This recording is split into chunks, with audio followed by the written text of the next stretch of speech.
ನಿಮಗ್ ಗೊತ್ತಾ, ಇವತ್ತು ಬೆಳಗಿನ ಜಾವ 4:15 ಬ್ರಹ್ಮ ಮುಹೂರ್ತದಲ್ಲಿ ರಾಮಾಯಣ ಟ್ರೈಲರ್ ಬಿಡುಗಡೆ ಮಾಡಿದ್ದಕ್ಕೆ ಒಂದಲ್ಲ ಸೀಕ್ರೆಟ್ ಕಾರಣಗಳಿವೆ. ಅಷ್ಟೇ ಅಲ್ಲ, ಈ 4 ನಿಮಿಷದ ಟ್ರೈಲರ್ ನಲ್ಲಿ ನೀವು ಗಮನಿಸದೇ ಬಿಟ್ಟ 3 ಮೈಂಡ್ ಬ್ಲೋಯಿಂಗ್ ವಿಷಯಗಳು ಇಲ್ಲಿವೆ. ಬನ್ನಿ ಬ್ರೇಕ್ ಡೌನ್ ಮಾಡೋಣ. ಟ್ರೈಲರ್ ನಲ್ಲಿ ನಿತೇಶ್ ತಿವಾರಿ ಅವರ ಕಂಟ್ರೋಲ್ ಎದ್ದು ಕಾಣಿಸ್ತಾ ಇದೆ. ಅಯೋಧ್ಯವನ್ನ ತೋರಿಸುವಾಗ ಸಾಫ್ಟ್ ಗೋಲ್ಡನ್ ಆರೆಂಜ್ ಮತ್ತು ನ್ಯಾಚುರಲ್ ಟೋನ್ ಬಳಸಿ ದೈವಿಕ ಶಾಂತಿಯನ್ನ ತಂದಿದ್ದಾರೆ. ಆದ್ರೆ ಲಂಕಾ ಮತ್ತು ರಾವಣನ ಭಾಗ ಬಂದಾಗ ಡಾರ್ಕ್ ಗೋಲ್ಡ್ ಮತ್ತು ಬ್ಲಾಕ್ ಅಬ್ಸಿಡಿಯನ್ ಹಾಗೂ ಐ ಕಾಂಟ್ರಾಸ್ಟ್ ಲೈಟಿಂಗ್ ಬಳಸಿ ಅಲಂಕಾರ ಮತ್ತು ರಾಜಸಿಕ ಮೈಲೇಜ್ ಕೊಡುವಂತೆ ಕಲರ್ ಗ್ರೇಡ್ ಮಾಡಲಾಗಿದೆ. ಹಾಲಿವುಡ್ DNEG ಸಂಸ್ಥೆ ವಿಜುವಲ್ಸ್ ಎಫೆಕ್ಟ್ ಮಾಡಿರೋದ್ರಿಂದ ಪ್ರತಿಯೊಂದು ಫ್ರೇಮ್ ಕೂಡ ಇಲ್ಲಿ ಇಂಟರ್ನ್ಯಾಷನಲ್ ಲೆವೆಲ್ ನಲ್ಲಿ ಇದೆ. ಆಕ್ಟಿಂಗ್ ಮತ್ತು ಸೆಟ್ಸ್, ಯಶ್, ರಣವೀರ್ ಕಪೂರ್, ಸಾಯಿ ಪಲ್ಲವಿ ಅವರ ಕ್ಯಾರೆಕ್ಟರ್ ಲುಕ್. ಯಶ್, ರಾಖಿ ಬಾಯಿ ನಂತರ ಯಶ್ ಅವರ ಸ್ಕ್ರೀನ್ ಪ್ರೆಸೆಂಟ್ ಬೆಂಕಿಯಾಗಿದೆ. ಆ ಗೋಲ್ಡನ್ ಆರ್ಮರ್, ಗಾಂಭೀರ್ಯ ಮತ್ತು ಹಿನ್ನೆಲೆಯಲ್ಲಿ ಬರೋ "ನಿಮ್ಮ ಹೊಸ ರಾಜ" ಅನ್ನೋ ಡೈಲಾಗ್ ಪಕ್ಕಾ ಗೂಸ್ ಬಂಪ್ಸ್. ರಣವೀರ್ ಕಪೂರ್, ಭಗವಾನ್ ಶ್ರೀರಾಮನ ಶಾಂತತೆ, ದಿವ್ಯತೆ ಮತ್ತು ಶೌರ್ಯವನ್ನ ರಣವೀರ್ ಕಣ್ಣುಗಳಲ್ಲೇ ವ್ಯಕ್ತಪಡಿಸಿದ್ದಾರೆ. ಸಾಯಿ ಪಲ್ಲವಿ, ಯಾವುದೇ ಆರ್ಟಿಫಿಷಿಯಲ್ ಮೇಕಪ್ ಇಲ್ಲದೆ ಸೀತಾಮಾತೆಯ ನೈಜ ಸೌಂದರ್ಯ ಮತ್ತು ಶಾಂತತೆಯನ್ನ ಅದ್ಭುತವಾಗಿ ತಂದಿದ್ದಾರೆ. ಟ್ರೈಲರ್ ನಲ್ಲಿ ಸೀತಾಮಾತೆ ಅಸ್ತ್ರ ಹಿಡಿಯೋ ಒಂದು ಫ್ರೇಮ್ ಇದೆ, ಅದನ್ನ ಮಾತ್ರ ಮರಿಲೇಬೇಡಿ. ಅಯೋಧ್ಯೆಯ ಅರಮನೆ, ಪುಷ್ಪಕ ವಿಮಾನ ಮತ್ತು ಲಂಕಾ ಸೆಟ್ ಗಳ ಕೇವಲ VFX ಅಲ್ಲ, ರಿಯಲ್ ಆರ್ಕಿಟೆಕ್ಚರ್ ಸ್ಪರ್ಶ ಕೊಟ್ಟಿರುವುದು ಮೇಕಿಂಗ್ ಕ್ವಾಲಿಟಿ ಹೆಚ್ಚಿದೆ. ಇನ್ನೀಗ ಯಾರಿಗೂ ಗೊತ್ತಿಲ್ಲದ 3 ವಿಷಯ ಹೇಳೋದಾದ್ರೆ, 1. Hans Zimmer and AR Rahman ಜುಗಲ್ಬಂದಿ. ಆಸ್ಕರ್ ವಿಜೇತ ಹ್ಯಾಮ್ ಜಿಮ್ಮರ್ ಮತ್ತು ನಮ್ಮ ಭಾರತದ AR ರೆಹಮಾನ್ ಒಂದಾಗಿ ಈ ಸಿನಿಮಾಗೆ ಬ್ಯಾಕ್ ಗ್ರೌಂಡ್ ಸ್ಕೋರ್ ಕೊಟ್ಟಿದ್ದಾರೆ. ಟ್ರೈಲರ್ ನಲ್ಲಿ ಮ್ಯೂಸಿಕ್ ಅದಕ್ಕೆ ಅಷ್ಟು ಪವರ್ಫುಲ್ ಅನ್ಸಿದ್ದು. AI lip sync tech. ಈ ಸಿನಿಮಾದ ಜಾಗತಿಕವಾಗಿ ಸೋನಿ ಪಿಕ್ಚರ್ ರಿಲೀಸ್ ಮಾಡ್ತಿದೆ.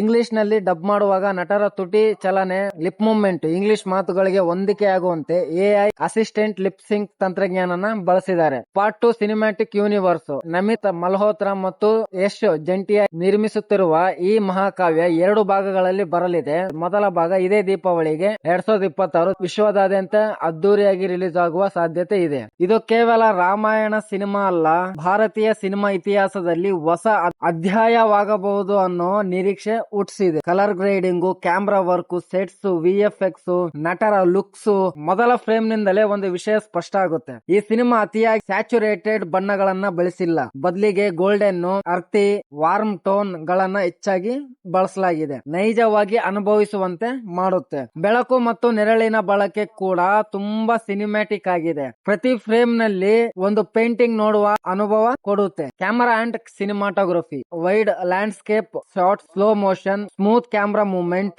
ಈ 3 ಅಂಶಗಳು ಟ್ರೈಲರ್ ನ ದೊಡ್ಡ ಪ್ಲಸ್ ಆಗಿದಾವೆ. ಪ್ರತಿ ಫ್ರೇಮ್ ಕ್ಲೀನ್ ಆಗಿ ಕಾಣಿಸುತ್ತೆ. ಸೆಟ್ಸ್ ಮತ್ತು ಪ್ರೊಡಕ್ಷನ್ ಡಿಸೈನ್, ಈ ಟ್ರೈಲರ್ ನ ಮತ್ತೊಂದು ದೊಡ್ಡ ಹೈಲೈಟ್ ಏನ್ ಗೊತ್ತಾ? ಸೆಟ್ಸ್, ಅರಮನೆಗಳು, ಕಾಡುಗಳು, ಯುದ್ಧ ಭೂಮಿ ಎಲ್ಲವೂ ಭಾರಿ ಪ್ರಮಾಣದಲ್ಲಿ ನಿರ್ಮಿಸಿದ ಅನುಭವ ಕೊಡುತ್ತೆ. CGI ಮೇಲೆ ಮಾತ್ರ ಅವಲಂಬನೆ ಮಾಡದೆ ಪ್ರಾಕ್ಟಿಕಲ್ ಸೆಟ್ಸ್ ಗಳನ್ನ ಬಳಸಿರುವ ಭಾವನೆ ಕೆಲವು ದೃಶ್ಯಗಳಲ್ಲಿ ಕಾಣಿಸುತ್ತೆ. ಆದ್ದರಿಂದಲೇ ದೃಶ್ಯಗಳಿಗೆ ತೂಕ ಬಂದಿದೆ. VFX review. ಈ ಹಿಂದೆ ಭಾರತೀಯ ಪೌರಾಣಿಕ ಸಿನಿಮಾಗಳ ಬಗ್ಗೆ ಒಂದು ದೊಡ್ಡ ಟೀಕೆನೇ ಆಗಿತ್ತು. VFX ನಕಲಿ ಅಂತ ಅನಿಸ್ತಿತ್ತು. ಆದ್ರೆ ಈ ಟ್ರೈಲರ್ ನಲ್ಲಿ lightings, match, shadow details, smoke simulation, particles ತುಂಬಾ ಚೆನ್ನಾಗಿ ಕಾಣಿಸ್ತವೆ. ವಿಶೇಷವಾಗಿ ದೊಡ್ಡ ಯುದ್ಧಗಳ ದೃಶ್ಯಗಳಲ್ಲಿ VFX ಮತ್ತು ನೈಜ ಸೆಟ್ ಗಳ ಮಿಶ್ರಣ ಚೆನ್ನಾಗಿದೆ. ಇನ್ನು ಹೊಸ ಸಿನಿಮಾ ಬಿಡುಗಡೆಯಾಗುವ ಮೊದಲು ಅಂತಿಮ VFX ನಲ್ಲಿ ಕೆಲವು ಬದಲಾವಣೆ ಆಗುವ ಸಾಧ್ಯತೆ ಕೂಡ ಹೆಚ್ಚಿದೆ. ಆಕ್ಟಿಂಗ್ ಮತ್ತು ಸ್ಕ್ರೀನ್ ಪ್ರೆಸೆನ್ಸ್. ಟ್ರೈಲರ್ ನಲ್ಲಿ ಹೆಚ್ಚು ಡೈಲಾಗ್ ಗಳಿಲ್ಲ, ಆದರೂ ಕೆಲವು ಮುಖಭಾವ ಮತ್ತು ಬಾಡಿ ಲ್ಯಾಂಗ್ವೇಜ್ ಮೂಲಕ ಪಾತ್ರಗಳ ಗಂಭೀರತೆ ತೋರಿಸಲು ಪ್ರಯತ್ನಿಸಲಾಗಿದೆ. ಅತಿಯಾದ ಡ್ರಾಮಾ ಮಾಡದೆ ಪಾತ್ರಗಳ ಗೌರವ ಉಳಿಸುವ ರೀತಿಯಲ್ಲಿ ಪ್ರೆಸೆಂಟೇಷನ್ ಕಾಣಿಸ್ತಾ ಇದೆ. ಈಗ ಒಂದು ಇಂಟ್ರೆಸ್ಟಿಂಗ್ ವಿಷಯ, ಟ್ರೈಲರ್ ನಲ್ಲಿ ಹೆಚ್ಚು ಬಂಗಾರದ ಬಣ್ಣ ಬಳಕೆ ಮಾಡಿರುವುದು ಕೇವಲ ಸೌಂದರ್ಯಕ್ಕಾಗಿ ಅಲ್ಲ, ಇದು ಧರ್ಮ, ದೈವತ್ವ, ರಾಜಸತ್ವದ ಸಂಕೇತವಾಗಿರಬಹುದು. ಮೊದಲ ಅಭಿಪ್ರಾಯದ ಮಟ್ಟಿಗೆ ವಿಜುವಲ್ಸ್ ಅದ್ಭುತವಾಗಿದೆ. Colour grading premium, production design grand ಆಗಿದೆ. ಮ್ಯೂಸಿಕ್ ಗೂಸ್ ಬಂಪ್ಸ್ ಅಂತಾನೆ ಹೇಳ್ಬಹುದು. VFX ಭರವಸೆ ಮೂಡಿಸುವ ಮಟ್ಟದಲ್ಲಿದೆ. ಈ ಟ್ರೈಲರ್ ಭಾರತೀಯ ಪೌರಾಣಿಕ ಸಿನಿಮಾಗಳಿಗೆ ಹೊಸ ಸ್ಟ್ಯಾಂಡರ್ಡ್ ಆಗುವ ಪ್ರಯತ್ನ ಕಾಣಿಸ್ತಾ ಇದೆ. ಈ ಟ್ರೈಲರ್ ನಲ್ಲಿ ನಿಮಗೆ ಯಶ್ ಅವರ ರಾವಣ ಲುಕ್ ಇಷ್ಟ ಆಯ್ತಾ ಅಥವಾ ರಣವೀರ್ ಅವರ ರಾಮನ ಅವತಾರ ಇಷ್ಟ ಆಯ್ತಾ? ಕೆಳಗೆ ಕಮೆಂಟ್ ಮಾಡಿ ತಿಳಿಸಿ. ವಿಡಿಯೋ ಇಷ್ಟ ಆಗಿದ್ರೆ ಲೈಕ್ ಮಾಡಿ, ಸಬ್ಸ್ಕ್ರೈಬ್ ಮಾಡಿ. ಧನ್ಯವಾದಗಳು.